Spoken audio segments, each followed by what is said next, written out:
Welcome to Law Legends. Law Legends के इस knowledge room में आपका स्वागत है। इस नॉलेज रूम में हम जीएसटी और इनकम टैक्स से रिलेटेड जो व्यवहारिक समस्या होती है उस पर डिस्कस करते हैं। आज हमारा जो टॉपिक है वो इनकम टैक्स से रिलेटेड है। उस टॉपिक का नाम है एडवांस टैक्स। ये एडवांस टैक्स क्या होता है, ऐसे कौन कौन से पर्सन है जिस पर एडवांस टैक्स की लायबिलिटी आती है, ऐसे कौन से पर्सन है जिस पर एडवांस टैक्स की लायबिलिटी नहीं आती है, एडवांस टैक्स का पेमेंट कब करना पड़ता है और एडवांस टैक्स का पेमेंट ना करे तो उसके कॉन्सिक्वेंस क्या होते हैं, किस तरह की पेनल्टी चार्ज होगी या इंटरेस्ट चार्ज होगा। इस सारे प्रोविजंस को इस वीडियो के माध्यम से हम डिटेल में समझेंगे।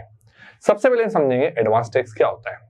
एडवांस टैक्स सरकार के द्वारा इसलिए लगाया जाता है कि पर्सन जैसे जैसे अर्न करते जाए वो उसी ईयर में टैक्स पे करते जाए और टैक्स का पेमेंट भी वो इंस्टॉलमेंट में करे, ना कि लमसम।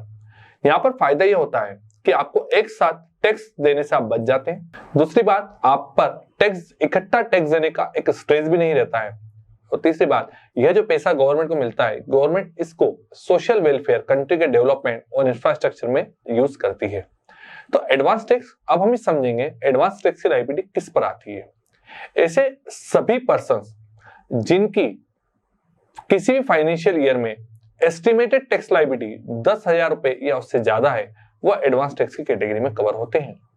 मतलब यहाँ पर एस्टिमेटेड टैक्स लायबिलिटी मतलब यहाँ पर आपकी ग्रॉस टैक्स लायबिलिटी कैलकुलेट की जाती है, उसमें से टीडीएस और टीसीएस जो आपसे कलेक्ट किया जा चुका है या डिडक्ट किया जा चुका है, या सेक्शन 90 जो फॉरेन टैक्स की बात करता है वो डिडक्ट हो चुका है, उसको माइनस करने के बाद आपकी एस्टिमेटेड टैक्स लायबिलिटी आती है।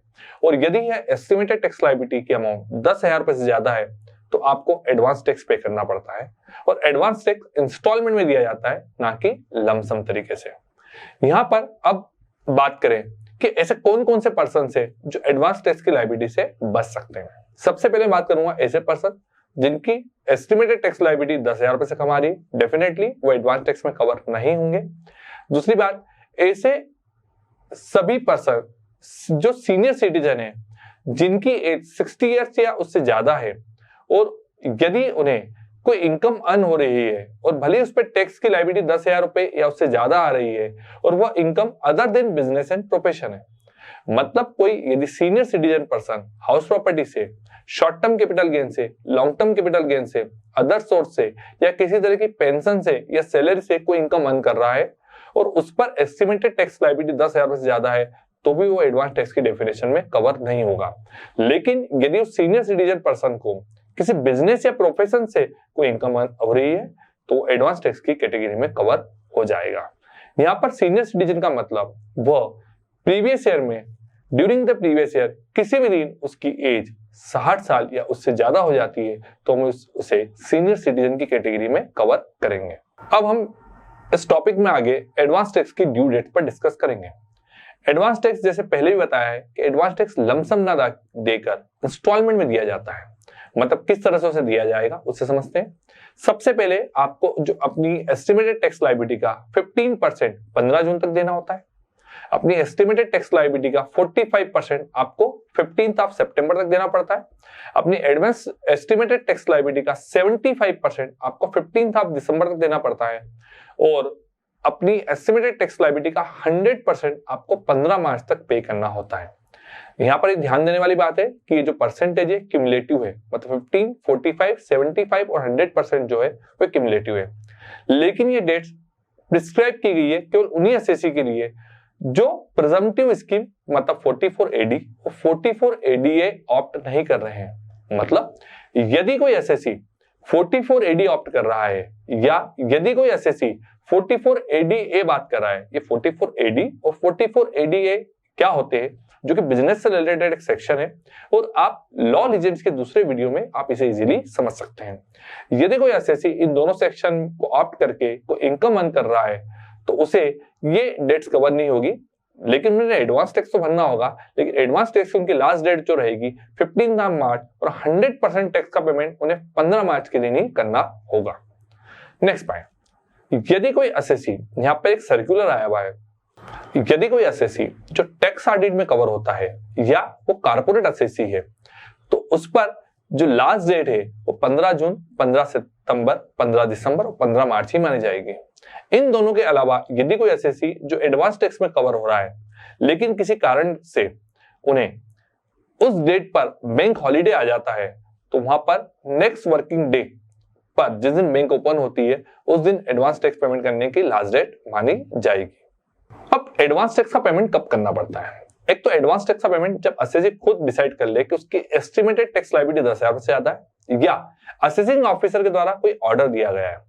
ऐसे ऑर्डर के डायरेक्शन पर एडवांस टैक्स का पेमेंट किया जाना जरूरी होता है। यहाँ पर टैक्स पेयर को अपनी करंट इनकम पर एस्टिमेटेड टैक्स का पता लगाना होता है और यहाँ पर उसे पता लगाने के दौरान उसे टैक्स अथॉरिटी से इसको बताने की कोई जरूरत नहीं होती है। एडवांस टैक्स की फर्स्ट, सेकंड और थर्ड इंस्टॉलमेंट के बाद यदि हमारी कोई इनकम टैक्स लायबिलिटी में चेंज होता है तो रिवाइज एस्टिमेटेड के बेसिस पर रिवाइज टैक्स लायबिलिटी का पेमेंट हम लास्ट इंस्टॉलमेंट पे भी कर सकते हैं। अब हम ऐसी इनकम की बात करेंगे जो कैजुअल इनकम होती है, मतलब जिसका हम प्रिजम्पशन नहीं लगा सकते हैं, जैसे winning from lottery, crossword puzzle या कैपिटल गेन, या फिर ऐसे प्रॉफिट का हमें पता लगाना असंभव होता है तो उस पर क्या होगा? तो ऐसे केस में यदि किसी भी पर्सन को यदि कोई कैजुअल इनकम अर्न होती है और उस पर टैक्स लायबिलिटी यदि 10,000 रुपए से ज्यादा आ रही है तो उसे उसकी जो भी नेक्स्ट इंस्टॉलमेंट जो आ रही है उस डेट पर उसे अपना टैक्स भरना होता है।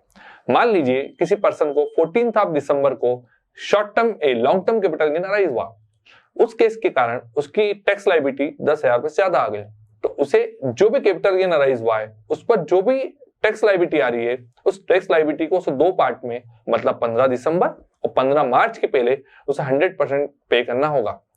लेकिन यदि वो पे नहीं करेगा तो उसके कॉन्सिक्वेंस क्या होंगे, अब हम उस पर डिस्कस करते हैं। यदि कोई एसएससी एडवांस टैक्स का पेमेंट नहीं करता है तो उस पर सेक्शन 234B और 234C का इंटरेस्ट चार्ज होता है। इंटरेस्ट की कैलकुलेशन कैसे होती है और इंटरेस्ट किस तरह से चार्ज होता है उस पर हम आगे डिस्कस करते हैं।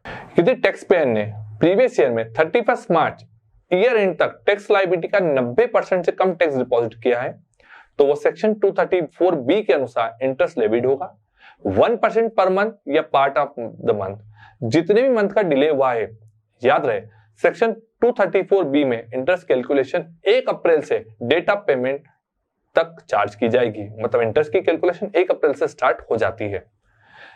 यदि ड्यू डेट पर एडवांस टैक्स का हमने शॉर्ट पेमेंट किया या पेमेंट नहीं किया तो ऐसे केसेस में असेसी पर 234C में जितना शॉर्टफॉल हुआ है या पेमेंट नहीं हुआ है उस पर 1% पर मंथ या पार्ट ऑफ द मंथ की रेट से इंटरेस्ट चार्ज किया जाएगा।